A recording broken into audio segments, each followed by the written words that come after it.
രജൌരിയിലേക്ക് നമുക്കൊന്ന് പോകണം. അവിടെ കാശ്മീരിൽ നോബിൾ മാരിക്കാരൻ നമുക്കൊപ്പമുണ്ട്. നോബിളും നന്ദു പേരാമ്പ്രയും അവിടെയുണ്ട്. നോബിൾ, ഇപ്പോൾ രജൌരിയിൽ കാര്യങ്ങൾ ശാന്തമാണല്ലോ അല്ലേ? ഇന്നിപ്പോൾ പുലർച്ചെയാണെങ്കിലും മറ്റ് ഫയറിങ്ങിൻ്റെ ശബ്ദമൊന്നും നമ്മൾ കേട്ടിട്ടില്ല എന്നാണ് മനസ്സിലാക്കുന്നത്. രാത്രിയിലെ ഷെല്ലാക്രമണം കുറച്ചു നേരം നീണ്ടുനിന്ന് പിന്നീട് അവസാനിച്ചു. ഡ്രോണുകളും ചില ഇടങ്ങളിലേക്കൊക്കെ പറന്നു വന്നു എന്നത് ഒഴിച്ചു നിർത്തിയാൽ പിന്നീട് അർദ്ധരാത്രിക്ക് ശേഷം കാര്യമായ പ്രകോപനം പാക് സൈഡിൽ നിന്നുണ്ടായിട്ടില്ലല്ലോ അല്ലേ നോബിൾ?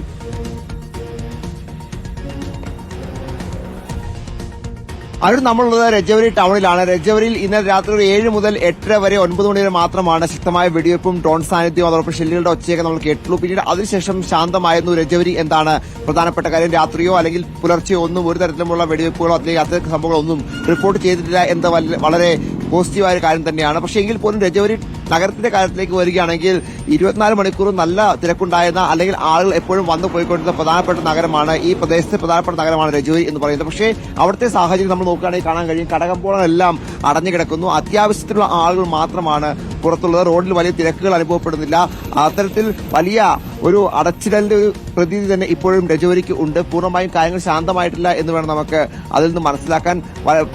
ചില മെഡിക്കൽ ഷോപ്പുകൾ ഒഴിച്ചു കഴിഞ്ഞാൽ ബാക്കി കടകളൊന്നും അങ്ങനെ വലിയ രീതിയിൽ തുറന്നില്ല. നമുക്ക് മെഡിക്കൽ ഷോപ്പ് തുറന്ന് കാണാൻ കഴിയും. അതോടൊപ്പം തന്നെ മറ്റ് കടകളോ അല്ലെങ്കിൽ മറ്റു തരത്തിലുള്ള ഷോപ്പുകളോ ഒന്നും അധികം തുറക്കാത്തൊരു സാഹചര്യമാണ് ഉള്ളത്. ആളുകൾ അങ്ങനെ പുറത്തേക്ക് ഇറങ്ങുന്ന ഒരു സാഹചര്യം എന്താണെങ്കിലും ഉണ്ടായിട്ടില്ല. കാരണം ഈ വെടിനിർത്തൽ നിലയിൽ വന്നെങ്കിലും കഴിഞ്ഞ രാത്രിയൊക്കെ ഇത്തരത്തിൽ വെടിവെപ്പുകൾ ഉണ്ടായത്, ഒച്ചകൾ ഉണ്ടായതൊക്കെ ആളുകളെ വീണ്ടും ഭയത്തിലാക്കിയിട്ടുണ്ട് എന്നാണ് നമുക്ക് മനസ്സിലാവുന്നത്. അത്തരത്തിൽ പ്രധാനപ്പെട്ട ഒരു നഗരമാണ് ഈ പൂഞ്ച്. രജൌരി അടക്കമുള്ള ഇടങ്ങളിൽ എപ്പോഴും സംഘർഷങ്ങൾ ഉണ്ടാവുകയും അത്തരം വെടിവെപ്പ് ഉണ്ടാകുന്ന സ്ഥലമൊക്കെയാണ്. പക്ഷേ എങ്കിൽ പോലും ഈ നിരന്തരം ഈ വെടിനിർത്തൽ നിലയിൽ വന്നതിന് ശേഷം ഉണ്ടാകുന്ന പ്രകോപനങ്ങളിൽ ജനങ്ങൾക്കും ആശങ്കയുണ്ട് എന്നാണ് പ്രധാനപ്പെട്ട കാര്യം. അത് മാത്രമല്ല, ഈ കഴിഞ്ഞ ദിവസങ്ങളിലുണ്ടായ ഷെല്ലാക്രമണത്തിന്റെ പശ്ചാത്തലത്തിൽ ജനങ്ങൾ ഇവിടെ നിന്ന് വലിയ തരത്തിൽ തന്നെ ഈ നാട് വിട്ട് പോകുന്ന ഒരു കാഴ്ചയൊക്കെ നമ്മൾ കണ്ടതാണ്. അത്തരത്തിൽ ആളുകൾക്ക് ഇവിടെ നിന്ന് കഴിഞ്ഞ ദിവസങ്ങളിൽ കൂട്ടമായി തന്നെ മറ്റിടങ്ങളിലേക്ക് മാറുന്നതൊക്കെ നമ്മൾ കണ്ടതാണ്. അവരൊന്നും തിരിച്ചെത്തിയിട്ടില്ല എന്ന് വേണം നമുക്ക് മനസ്സിലാക്കാൻ. എന്താണെങ്കിലും കടകമ്പോളങ്ങളൊക്കെ അടഞ്ഞു നിൽക്കുന്ന ഒരു കാഴ്ച തന്നെയാണ് ഇപ്പോൾ ഉള്ളത്. ചില പോലീസ് ഉദ്യോഗസ്ഥർ, ചില മെഡിക്കൽ ഷോപ്പുകൾ ഒഴിച്ചു കഴിഞ്ഞാൽ മറ്റു കടകളൊന്നും എന്താണെങ്കിലും തുറക്കാത്തൊരു സാഹചര്യം ഇവിടെ ഉണ്ട്.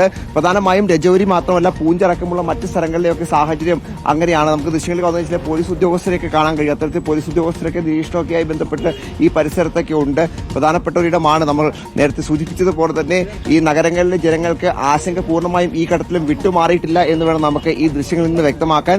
അതോടൊപ്പം തന്നെ ആളുകൾ പലതും, പ്രത്യേകിച്ച് ഈ അന്യസംസ്ഥാനത്തെ തൊഴിലാളികൾക്ക് ഇപ്പോഴും ഇവിടെ വിട്ട് മറ്റു സ്ഥലങ്ങളിലേക്ക് പോകുന്നതൊക്കെ നമുക്ക് ദൃശ്യങ്ങൾ കാണാൻ കഴിയുന്നുണ്ട്. അത്തരത്തിലുള്ള നീക്കങ്ങൾ ഇപ്പോഴും രജൌരി കേന്ദ്രീകരിച്ച് ഉണ്ട് എന്നതാണ് യാഥാർത്ഥ്യം. ഇനിയിപ്പോൾ സാധാരണ നിലയിലേക്ക് എത്താൻ എന്താണെങ്കിലും കുറച്ച് ദിവസം പിടിക്കുമെന്നത് സ്വാഭാവികമാണ്. കാരണം ചരിത്രത്തിൽ ഒരിക്കലും ഉണ്ടാകാത്ത രീതിയിലൊരു ഷെല്ലാക്രമണമാണ് ഈ മേഖലയിലേക്ക് കഴിഞ്ഞ ദിവസങ്ങളിൽ ശക്തമായ രീതിയിൽ ഉണ്ടായത്. സ്വാഭാവികമായും ആളുകൾക്ക് അതിന്റെ ആശങ്കയും അതോടൊപ്പം അതുമായി ബന്ധപ്പെട്ട ചില വിഷമങ്ങളും ഒക്കെ ഉണ്ട്. അതുകൊണ്ട് തന്നെ അത് ഒരു സാധാരണ നിലയിലേക്ക് എത്താൻ ആളുകൾക്ക് എത്താൻ വലിയ തരത്തിൽ സമയമെടുക്കും എന്നത് യാഥാർത്ഥ്യമാണ്. നമുക്ക് ദൃശ്യങ്ങളിൽ വന്നു കഴിഞ്ഞാൽ ചില സ്വകാര്യ വാഹനങ്ങൾ ഒഴികെ മറ്റ് വാഹനങ്ങളോ അല്ലെങ്കിൽ മറ്റ് ആളുകളെ ഒന്നും നമുക്ക് റോഡുകളിൽ കാണാൻ കഴിയുന്നില്ല. ഇപ്പോൾ കുറച്ച് സമയം മാത്രമായി ഇത്തരത്തിൽ രാവിലെ മുതൽ നമ്മൾ നോക്കുന്നതാണ്. പക്ഷേ എങ്കിൽ പോലും തിരക്കൊരിടത്തും അനുഭവപ്പെടുന്നില്ല എന്ന് മാത്രമല്ല, ആളുകൾ അങ്ങനെ പുറത്തേക്ക് ഇറങ്ങാത്തൊരു സാഹചര്യം. ചില ആളുകൾക്ക് ഇവിടെ കൂട്ടക്കൂടി നിൽക്കുന്നു. നമുക്ക് അവരോട് ഇതുമായി ബന്ധപ്പെട്ട വിശദാംശങ്ങൾ ചോദിക്കാവുന്നതാണ്, എങ്ങനെയാണ് ഒരു സാഹചര്യം എന്നുള്ളത്.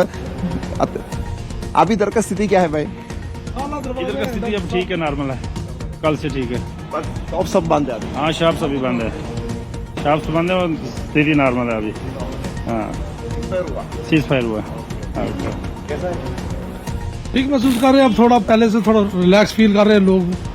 अब धीरे धीरे डरे हुए, सहमे हुए लोग.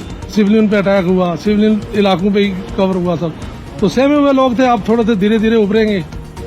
छोड़कर भाग गया. हाँ, मैक्सिमम लोग यहाँ से छोड़ के तो 10-5 किलोमीटर सेफ एरिया में शेल्टर लिया उन्होंने जाके, मैक्सिमम लोग.